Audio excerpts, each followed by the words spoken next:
মঞ্চে আমাদের নেতৃবৃন্দ, উপস্থিত সাথী বন্ধু ভাইয়েরা বোনেরা,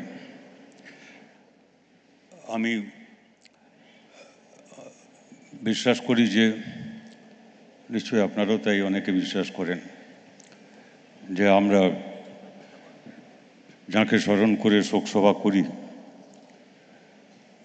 বা তার বিরুদ্ধে যাই, পক্ষে বিরুদ্ধে যা কিছু আমরা আলোচনা করি, মানুষ যা করেন, আমার নিজের বিশ্বাস আমি তার চাইতে বেশি কিছু জানি না। মানুষ কিছু জানেন না তা না, মানুষ শেষ বেশ বিচারে আমরা বিশ্বাস করি তারা ইতিহাস তৈরি করেন। কাজে আমি আপনাদের খুব কম কথা বলব। প্রথমত এটা এই জন্যে যে বিমানদা বলেছেন, কমরেড সেলিম বলবেন, এই দুজনই আমার চাইতে অনেক বেশি সময় ধরে, অনেক আগের থেকে বুদ্ধদার সঙ্গে কাজ করেছেন। আমি তো 91 সালে যখন আমাকে মন্ত্রীর দায়িত্ব দেওয়া হলো তখন আমাকে কলকাতায় আসতে হয়েছে। পশ্চিমবাংলার খুব দূরান্ত এক গ্রামে কি বলে বড় হয়ে কলকাতা দেখেছি, তার আগে আসিনি। কাজে আমি যা জানি তার চেয়ে ওরা অনেক বেশি জানবেন। এখানে অনেকে আছেন তারা আমার চাইতে অনেক বেশি জানেন। আমি ছোট ঘটনা দুটো খালি বলছি আপনাদের, সেটা হয়তো তত বেশি আলোচিত নয় সেইটার জন্যে। আলোচিত হলেও ঠিক কী বুদ্ধদা চাইতেন, কেমন ধারার মানুষ ছিলেন তিনি, সেই সম্পর্কে ছোট দুটো ব্যাপার। দুটোর মধ্যে একটা যা বুদ্ধদা আমাকে বলেছিলেন মানে সেরকম নির্দেশ আকারে নয়, যা পরামর্শ দিয়েছিলেন সেটা আমি মানিনি। ভুলটা আমার, ওর ভুল ছিল না। আর একটা হচ্ছে যেটা আমি বুদ্ধদাকে বলেছিলাম, প্রায় আমাদের পার্টিতে একটা কি ম্যান্ডেট বলে কথা আছে সেই গোছের, সেটা উনি নিঃশব্দে মেনে নিয়েছিলেন। প্রথমটা হচ্ছে, অনেকে জানেন ডক্টর বিধানচন্দ্র রায় শিশু হাসপাতালে শিশু মৃত্যুর একটা ঘটনা। যাই হোক, বিরোধীরা সেখানে বিক্ষোভ প্রদর্শন করছিলেন, সুপারিনটেন্ডেন্ট অফিসে হামলা হয়েছিল, এইসব। আমি হয়তো সেই ব্যাপারে মাথা গরম না করলেও পারতাম। সেটা অনেকটা একটা ছোট ব্যক্তিগত ব্যাপারে কিছু কিঞ্চিত আমি ঠিক ঠান্ডা মাথায় ছিলাম না। ফলে আমি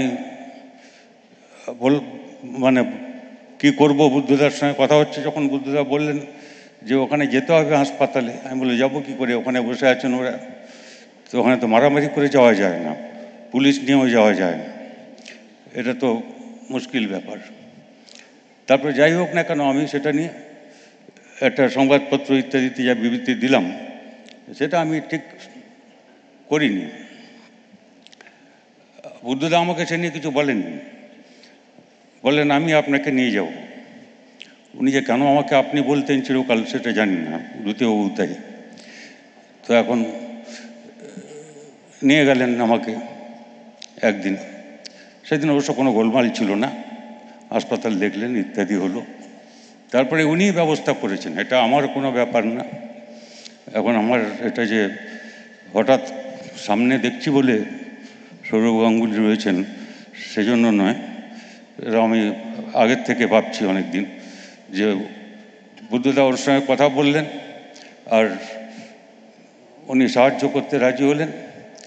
ঠিক যেরকম ধরনের আধুনিক এইরকম শিশুদের চিকিৎসা হওয়ার জন্য যে হাসপাতাল দরকার, যে কেয়ার দরকার, সেটা উপযোগী একটা হাসপাতাল তৈরি হলো। উদ্বোধনের দিন ওরা তো ছিলেনই, আমিও ছিলাম। দুই, আমি যেটা বলেছিলাম বুদ্ধদা এক কথায় শুনে নিয়েছিলেন, আমি বললাম সেটা হচ্ছে এই বুদ্ধদা অসুস্থ হওয়ার পর যেদিন প্রথম হাসপাতালে ওকে ভর্তি করতে হলো, এটা একটা বেসরকারি হাসপাতাল, আমি বাইরে ছিলাম, ফিরছিলাম রাস্তায়, আমাকে যা ফোন পেয়ে আমি বুঝলাম যে ওখানে কি বলবো, যে বুঝতে পারছি ব্যাপারটা কি। আমি বললাম এইসব ডাক্তার আমি জানি, আর ওখানে যা ঠিক হবে আলোচনা হবে তাই করবে, আমি গিয়ে সোজা হাসপাতালে যাচ্ছি, এই বলে ছেড়ে দিলাম। তারপরে বুঝলাম যে একটা হাসপাতালে ওকে ভর্তি করা হয়েছে। তখন উনি সজ্ঞানে ছিলেন, জ্ঞান হারিয়েছিলেন এবং একটু অবস্থা একটু জটিলই ছিল। যাই হোক, সেখানে ওর চিকিৎসা হলো। যেই ওর জ্ঞান ফিরল পরের দিন, তখন উনি বললেন, এখানে কে নিয়ে এসছে আমাকে, এখানে কোথায়, আমি কি ব্যাপার। তবে বুঝে ফুঝে ততক্ষণে বললেন, আমি এখানে থাকবো না, আমি চলে যাব। তো যারা ছিলেন তারা, আমাদের কর্মীরা, নেতারা, তারা সবাই বোঝাবার চেষ্টা করলেন ওকে যে এটা করা যায় না। ডাক্তাররাও খুব চিন্তিত। তারা শেষমেশ আমাকে ফোন করলেন, বললেন, তখন আমি পার্টির সেক্রেটারি, আমাকে ফোন করলেন। আর তারা চেনেন আমাকে, আমি স্বাস্থ্য দপ্তরে কাজ করেছি বলে। তো আমাকে বললেন যে এটা আপনাদেরকে আসতে হবে, আপনাদের নেতাদের আসতে হবে, উনি বুঝবেন না, ওকে বোঝানো যাচ্ছে না, যে এখন আমরা ছেড়ে দিতে পারি না, ওকে আরও যা ওষুধ দিতে হবে এখানে, আর যা ভেন্টিলেশন যেটা লাগে সেটা এখন ছেড়ে দেওয়া যায় না বাড়িতে, এটা করা যাবে না। তো আমরা গেলাম, আমি, বিমানদার, সেলিম, আমরা তিনজনে গেলাম। বলা হলো ওকে যে এটা হবে। তবে সেটা উনি বললেন, না, কে, আমাকে তো কেউ বলেনি এখানে আসতে হবে, এখানে কি ব্যাপার আমি জানি না, আমি থাকবো না এখানে, সেরকম বলেন উনি। তারপরে যত বোঝানো হচ্ছে, উনি শেষমেশ বললেন, my life is my life, আমার জীবন হচ্ছে আমার জীবন। ব্যাস, ওটা আমাকে বলতে হলো যে your life is not your life, it is not your property, is the property of the party and the people. আপনার জীবন আপনার। হাততালি দেবেন না, হাততালি দেবেন জানলে আমি কথা বলতাম। স্মরণ সভায় হাততালি লাগবে, আমার ব্যক্তিগত ব্যাপার তো আপনাদের উপর চাপিয়ে দিতে পারি না, হাততালি আসে না। যাই হোক, তারপর গুরুদারা চুপ করে গেলেন। তারপরে আরও দুবার তিনবার, শেষবার যখন ওকে হাসপাতালে পাঠানো হয়েছে, সেটা যা বলা হয়েছে সেই শৃঙ্খলা তিনি মেনে চলেছেন। এমনটা আমি খুব একটা দেখিনি। মানুষ অনেক রকমের হন, আমাদের নেতা যাদের সঙ্গে কাজ করেছি, কর্মী তাদের সঙ্গে কাজ করেছি, নানান অভিজ্ঞতা আমাদের। বুদ্ধদার ঠিক বৈশিষ্ট্যগুলো কত ছিল, যেগুলো ঠিক আর কারোর সঙ্গে তুলনা করা যায় না। তাকে আমরা হারিয়েছি, কিন্তু আমরা যখন বলি লাল সালাম অমর রহে, অমরত্বে আমরা বিশ্বাস করি না কেউ, জানি মানুষকে কথা কখনো অমর থাকে না, কিন্তু অমরত্ব হচ্ছে মানুষের মনে। অনেক মানুষ, তারা অনেক মানুষের মধ্যে মনে ছাপ ফেলে যান, যে ছাপটা কেউ মুছতে পারে না। আর অনেক মানুষ চলে যান, সেই ছাপ তো আপনা আপনি উঠে যায়, ছাপ তো পড়েই না হয়তো।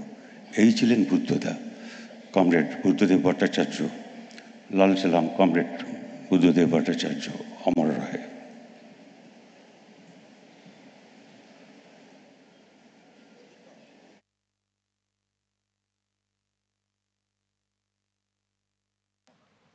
এবার পরপর দুই শিল্পীর কণ্ঠে রবীন্দ্রসঙ্গীত।